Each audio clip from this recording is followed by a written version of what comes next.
Welcome to Teaching Truth. Take a meander through Princes Street Gardens in Edinburgh and you'll see lots of benches.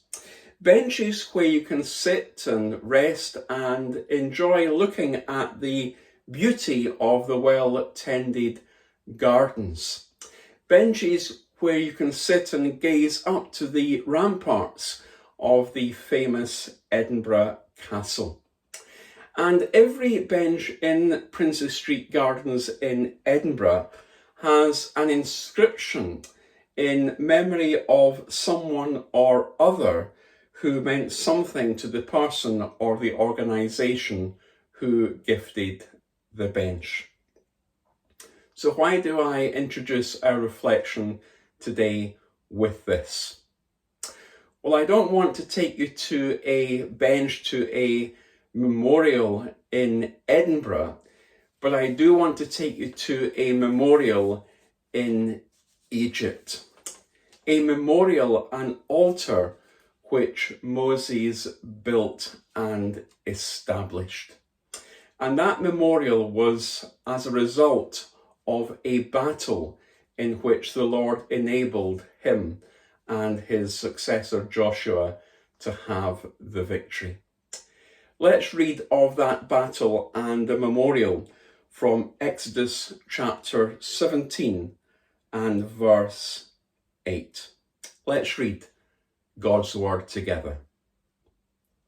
The Amalekites came and attacked the Israelites at Rephidim. Moses said to Joshua, "Choose some of our men and go out to fight the Amalekites. Tomorrow I will stand on top of the hill with the staff of God in my hands." So Joshua fought the Amalekites as Moses had ordered. And Moses, Aaron and Hur went to the top of the hill. As long as Moses held up his hands, the Israelites were winning. But whenever he lowered his hands, the Amalekites were winning. When Moses' hands grew tired, they took a stone and put it under him, and he sat on it. Aaron and Hur held his hands up, one on one side and one on the other, so that his hands remained steady till sunset. So Joshua overcame the Amalekite army with the sword.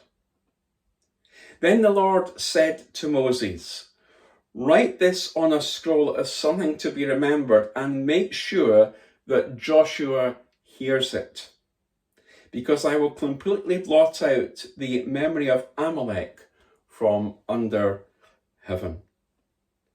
Moses built an altar, a memorial, and called it "The Lord is my banner." That was effectively the inscription on it. He said, "For hands were lifted up to the throne of the Lord. The Lord will be at war against the Amalekites from generation to generation." Moses built an altar, a memorial, which he called Jehovah Nissi. Jehovah, the Lord, is my banner. And the purpose of that altar, the purpose of that memorial was to acknowledge God's blessing, to have the memory, as it were, established there of God's blessing in the war with Amalek. Moses wanted to build that altar, that memorial, in memory and as a thankful act for what God had done, for what God had provided, for God's faithfulness. A battle had taken place between the Israelites and the Amalekites. And because Moses was an old man by this stage, because he would have been not only emotionally drained but physically tired as a result of leading the people and having climbed this hill and in the searing heat, no doubt, of the Egyptian day. Moses had to sit down on a stone. And so long as Moses' hands were held high towards heaven and supported, the Israelites were winning. But the minute Moses' hands became weary and his hands fell, the Amalekites were winning. Others partnered in prayer with Moses.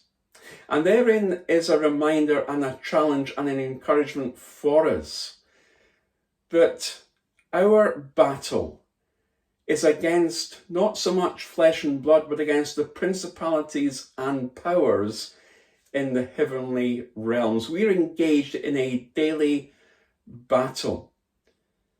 And that battle is overcome not with sophistication or cleverness or ingenuity.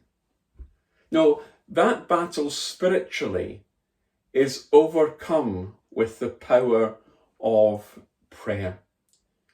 And Moses, because he was God's man, Moses, because he was a godly leader, and Moses, because the experience of his life thus far had taught him the importance of prayer and dependency upon God, Moses recognized and realized that this battle could really only be won not so much by the sword, but actually, more importantly, by prayer. It's said that the pen is mightier than the sword. Well, prayer was mightier than the sword on this occasion. And just as Moses won that battle and the Israelites won that battle through prayer, our battles in life, whatever they might be, the daily battles that we encounter, we, like Moses, need to almost sit down and encourage others to join with us where and when appropriate, to pray to him, to lift our hands to heaven and to seek God's intervention. Life is tough, but God is faithful. Moses knew that, and the Israelites knew that. And because of God's faithfulness, because of God's provision, and because that battle was won, yes, through prayer, rightly, Moses then built that altar, that memorial, Jehovah Nissi, the Lord is my banner, that memorial, that altar, to acknowledge God's blessing. What memorial, as it were, do we need to not so much build today, but what markers do we perhaps need to put down in our life that help us look back and acknowledge God's provision, God's faithfulness, and God's blessing? And do we, again, afresh, need to come to God in prayer? Perhaps we're engaging even a spiritual battle right now. Let's do what Moses did. Take it to the Lord in prayer. Moses was a man of prayer. And Moses won the battle through prayer.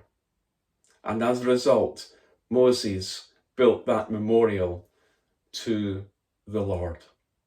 What will our memorial be to the Lord in memory of what God has done for us and blessed us with? I'll leave that thought and that question with you. Join me next week in Teaching Truth as we journey with Moses from the cradle to the grave up Mount Sinai as he receives the 10 Commandments. God bless you.